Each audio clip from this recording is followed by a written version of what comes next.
I was at the store and I went up to the counter to check out, and the kid ringing me up asked for my email address. Now, this is a store that I shop at occasionally, so I wanted to get the shopping points. So I proceeded to give him my Hotmail email address. Now, out of respect, he didn't say anything. He just had a little look on his face. So to break the tension, I said, "Yeah, that email address is probably older than you are." He then says, "Well, I'm 21. Yeah, my email address is older than that kid. When that kid was born, my email address was already a toddler. That kid and my email address can go out drinking together legally. In a few years, my email address will be old enough to run for president. My email address saw the creation of social media. If you have a Hotmail email address like me, you were either born in the 80s or you are 80. I have several other email accounts now, but my Hotmail email address, that will always be the OG. My loyalty to it is unbreakable. I will never part with it. I think it's time for a nap. Welcome to another episode of According to Amabile. I'm your host, Michelle Amabile, and today I've got a very funny gentleman. You might have seen him on TikTok.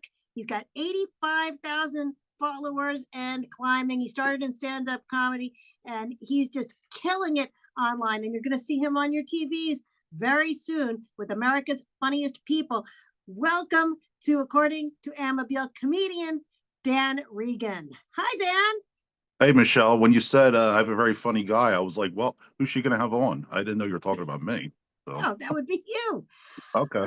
I'm very excited to have you on the show. And just a little background, Dan went to Steiner, and I met him through a friend. We did a comedy show, which was raising money for the kids during the time when it was back in the days of COVID, and they were trying to raise some money for after prom. And he graciously gave his time to perform for us. And since then, he has just blown up on TikTok. And I'm just so proud of you, Dan. Your career is like going through the roof.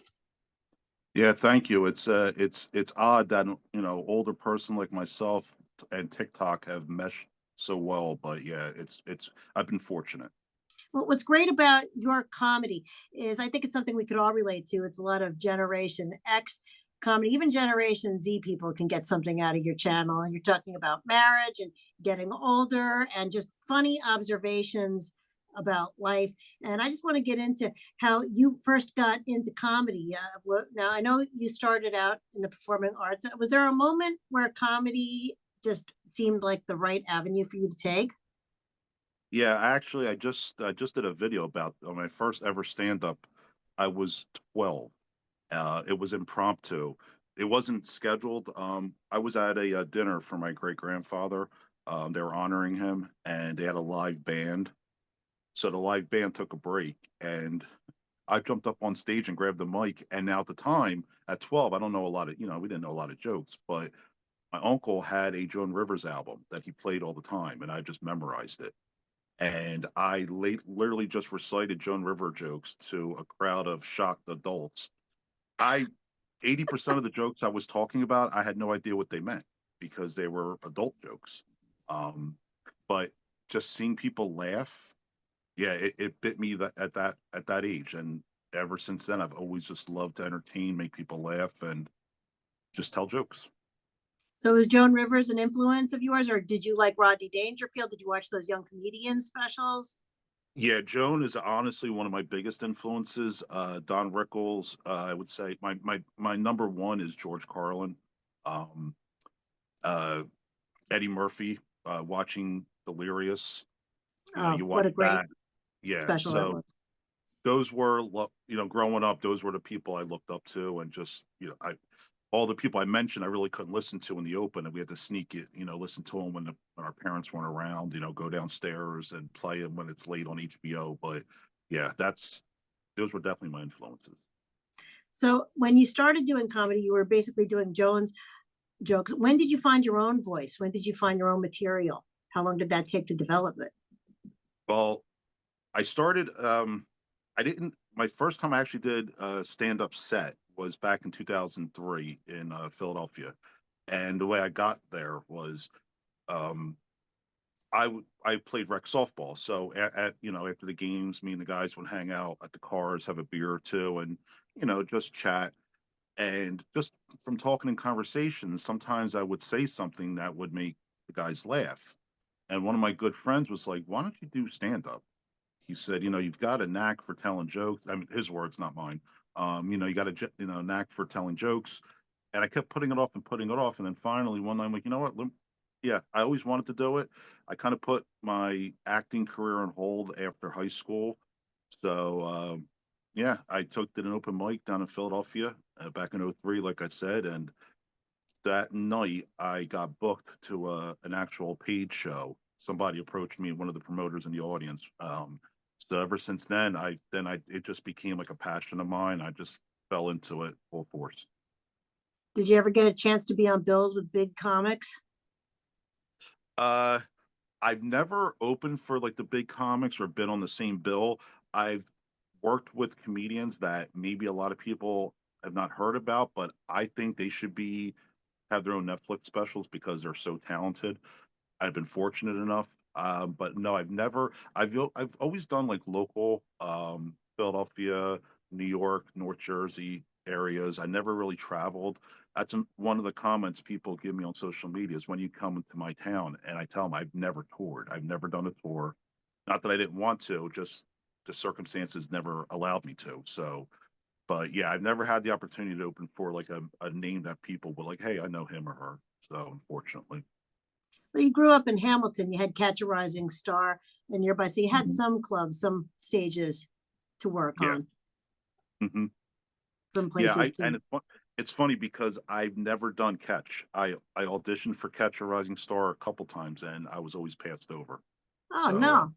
yeah, and it happens, And at first I've done I did a show back, probably about 10, 12 years ago at Parks Casino. I got booked for that, which was really awesome. Uh, but yeah, like at first when, I would get denied from Catch or I auditioned for, I sent my submission in for Helium and they rejected me. At first I got frustrated, but you turn that into like, okay, well then I'm going to make them want me there. So it's almost like motivation. So what led you to TikTok? Well, right before COVID hit, I think it was right before COVID. I was doing a show one night and a comedian, she told me, you need to start doing TikTok because that's where comedy's heading for people like us. She was not as old as me, but she was, you know, she wasn't in her 20s and we're not young comedians. She says, so this is kind of the avenue for us, and I always thought as TikTok is like, people doing dumb dances and, like just that's how I pictured it. So I was reluctant, but then I finally got the app. I just started watching for probably about 6, 7 months, not even doing it, just watching, just scrolling like everybody does. Then you know what? Let me try it. So I did my first video. I don't even think it did anything because I had no followers. Then little by little, I think I did one video where it got a little bit of traction, and after that, I started really making it an effort every day. Okay, gonna make a video for TikTok, and that's how I built it up from there. What's the secret of a good TikTok video when you're doing comedy? Is there a specific time that you should make the video length, or does it not matter? It's funny because if you watch TikTok, your head will spin because you'll have people saying, "These are the best times to post. These are the worst times to post. Only post once a day. No, you got to post 5 times a day." And everybody blames the algorithm. Oh, the algorithm doesn't get me, or the algorithm's pushing me.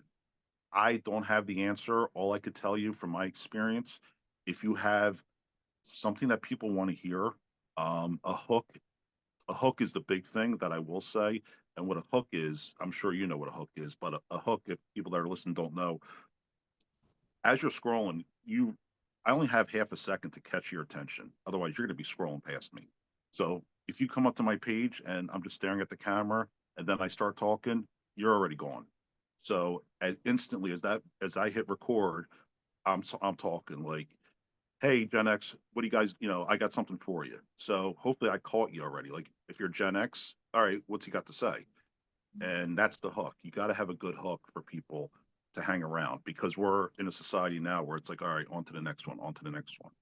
So that's my biggest thing that's my advice if I was to give anybody is have a strong hook. And then you got to hold people by giving them something that they want to hear and entertaining, if it's whether it's information or just entertainment, and then they'll hopefully stick around.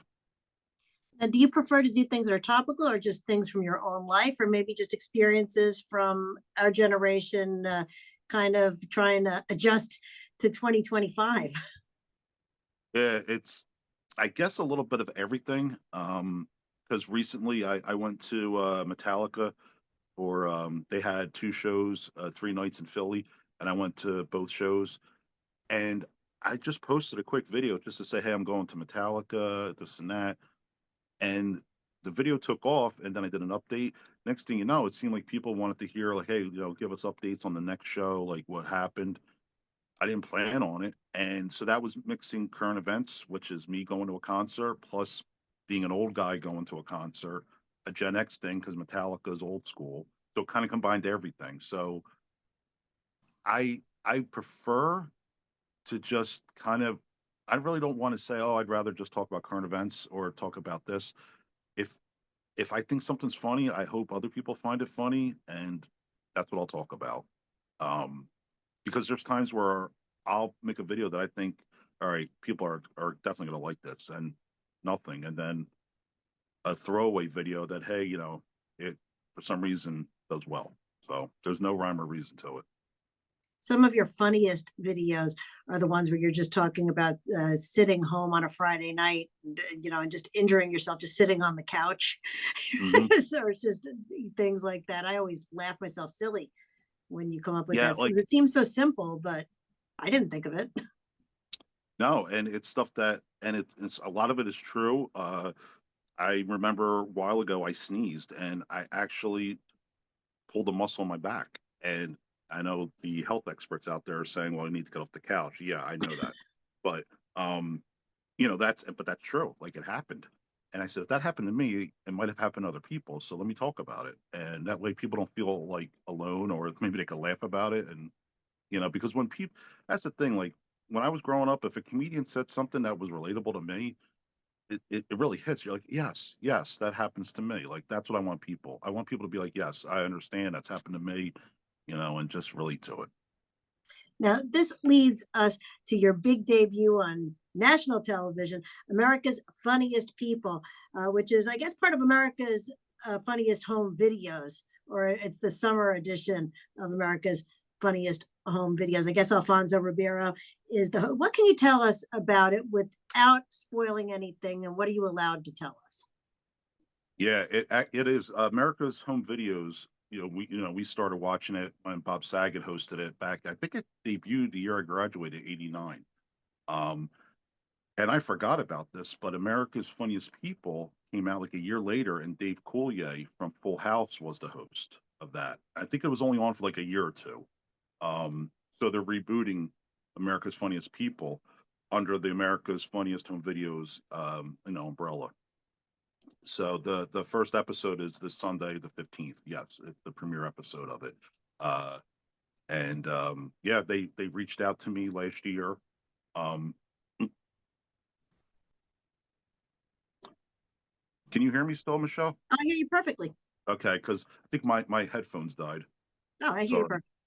Yeah. Yeah, they reached out to me last year and asked me if I would be, interested, and I said yes. And the episode, they told me what was involved, and you guys will see what happens on Sunday now, with that. So yeah, I was very excited to hear from them, um, because right after I heard from them, I also heard from a uh, a well-known celebrity who has a podcast, to be on her podcast. And I was like, wow, it's really, things are really snowballing. Well, to come to find out, that was a scam. Oh, I was being scammed by a guy posing as a producer for this celebrity. And yeah, so then I'm thinking, wait a minute, like, what's going on? And, so yeah, so to get the America's Funniest People um, opportunity was really big, especially at that time, because I had a little bit of like bad news with that stuff, and it's a little you know it's a little bit of a bummer when that happens, but there's people out there that just want to, you know, be mean, I guess. I want to catfish comedians, which is not cool. Hold on But 1 second. the well-known celebrity now is me. Hold I'm on. just I'm just kidding. On my podcast now, are you? I guess they found you on TikTok. They had to have found you Yeah, on. I believe they found me on. I believe they found me on.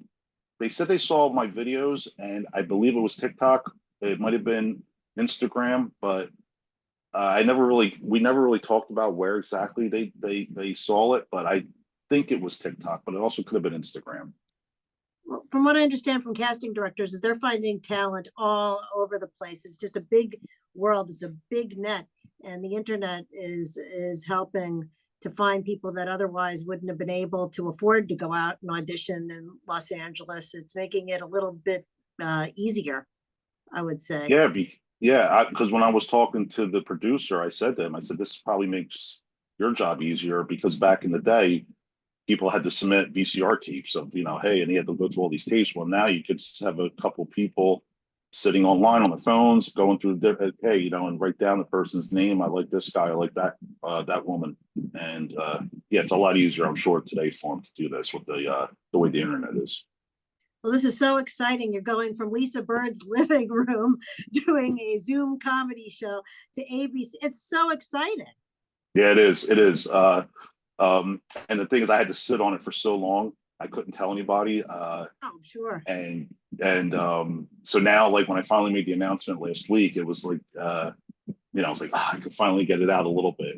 And people were asking me questions like, oh, so what happens, this and that? Like, what are you going to be doing? And I said, I can't honestly talk about anything else, but my big announcement was I'm finally, able to tell everybody what I've known for a few months. So, that was pretty cool. Well, Dan, we're very excited for you now. I've got some rapid fire questions for you. You ready? Sure, let's Worst go. heckle you ever received? Worst heckle I've been lucky with that, but probably the worst was from a fellow comedian. I was doing open mic, and we work on our material, and he said, "I heard that one before," or Oh, I've said that. Like in other words, I've done it before. Well, that was the thing. An open mic is like a workshop where we work on our material. So honestly, that's probably the worst heckle. Like I said, I've been very lucky. I've never had somebody get belligerent with me, so I've been lucky. okay. What is your go-to comfort food after a rough gig? Oh, a McDonald's cheeseburger on the way home with a milkshake, chocolate milkshake. That sounds good about now. How about your favorite comedy movie or special of all time? My favorite comedy movie of all time, it's probably Airplane. Ah, Airplane and comedy special. It's either George Carlin at Carnegie or Eddie Murphy Delirious. surely you can't be serious. Shirley, don't call me Shirley. What's funnier, accidental farts or talking animals?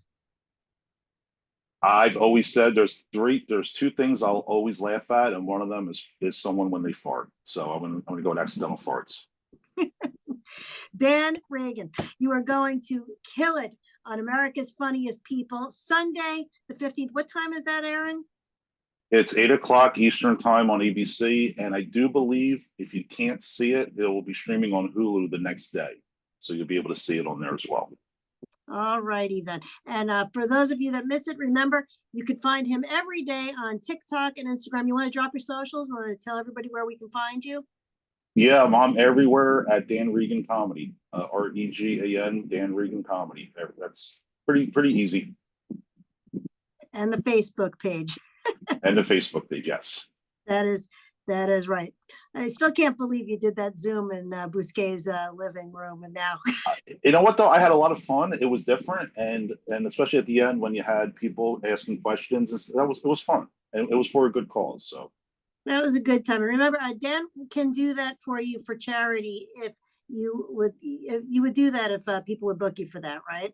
absolutely, yep. If people have, if you want to hear what I have to say, and I'm going to help you in any way, I can't turn that down. No way. So absolutely. Absolutely. Dan Regan, thank you so much for coming on According to Amabile. I'm Michelle Amabile, your host, and we'll catch you next time on According to Amabile. Thank you for watching.